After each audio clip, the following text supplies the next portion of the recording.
একজন বলছেন মসজিদে রাজনীতি করা যায় না। আচ্ছা মাননীয় স্পিকার, ইসলামী রাষ্ট্র যখন মদিনাই হলো, রাজধানীটা কোথায় ছিল? মসজিদে নববী ছিল রাজধানী। মসজিদে নববী যদি রাজধানী হতে পারে, বাংলাদেশের প্রত্যেকটা মসজিদে রাষ্ট্র পরিচালনার কার্যক্রম পরিচালনা করা উচিত কোরআন সুন্নাহ ভিত্তিক দেশ চালনার জন্য। যে কওমি মাদ্রাসা নাকি এটা খারাপ জিনিস, আমি বলবো যে না, কওমি মাদ্রাসা জি আচ্ছা যেটাই বলুক, খুব ভালো অর্থে বলা হয়নি এটা। মাননীয় স্পিকার, কওমি মাদ্রাসায় কোরআন হাদিস শেখানো হয়। আপনার সন্তানকে যদি আমরা বা আমরা দিতে পারি, কোরআন হাদিসের বড় আলেম হয়ে সেখান থেকে বেরিয়ে আসতে পারবে। অতএব এই কওমি মাদ্রাসার প্রতি অর্থমন্ত্রীর কোনো বাজেট থাকা দরকার, যেটা আছে বলে আমার কাছে মনে হয়নি। জনগণের হাতে কাজ দিন। জনগণ কাজ চাই না, কাজ চাই। এই জাতিকে দারিদ্রতা থেকে মুক্ত করতে চায়। যদি আমরা কাউকে দান করি, কাউকে যদি আমরা কোনো প্রণোদনা দিই, কিছুদিনের জন্য তার উপকার হবে। এটা যখন শেষ হয়ে যাবে তখন আবার তার সে ভিক্ষার হাতি থাকবে।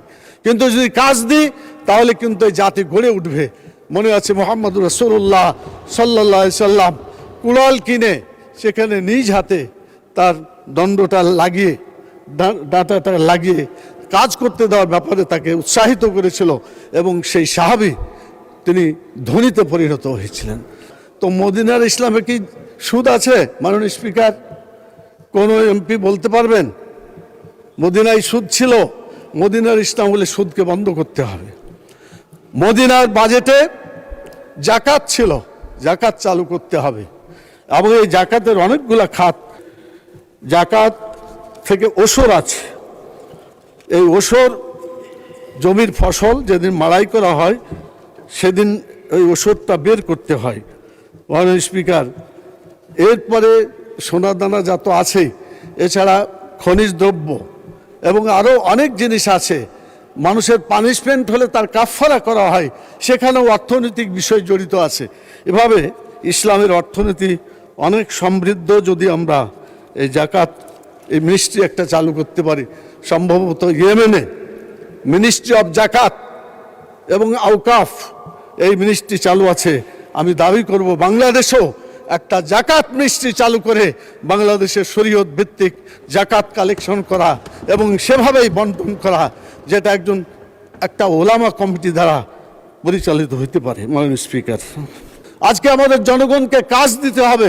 কাজ যদি দিতে পারি, বাংলাদেশ পৃথিবীর বুকে শ্রেষ্ঠ জাতিতে পরিণত হতে পারবে ইনশাআল্লাহ।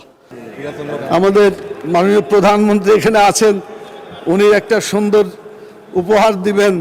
লন্ডনে থেকে চিন্তা করেছেন, প্রাইমারি স্কুলের ছোট ছোট সোনামণিদের তাদের গায়ে পোশাক থাকবে, জুতা থাকবে। আমি মাননীয় প্রধানমন্ত্রীকে বলবো, মাদ্রাসায় যারা লেখাপড়া করে তার মধ্যে কি সেগুলো অন্তর্ভুক্ত আছে? যদি থাকে তাহলে ওনাকে ধন্যবাদ, আর যদি না থাকে তাহলে ওনাকে যোগ করে নিতে বলবো। উই ওয়ান্ট জাস্টিস, জুলাইয়ের চেতনা যদি মাননীয় প্রধানমন্ত্রীর মধ্যে থাকে, তাহলে সমতা, সব জায়গায় সমতা মানে বাস্তবায়ন করতে হবে।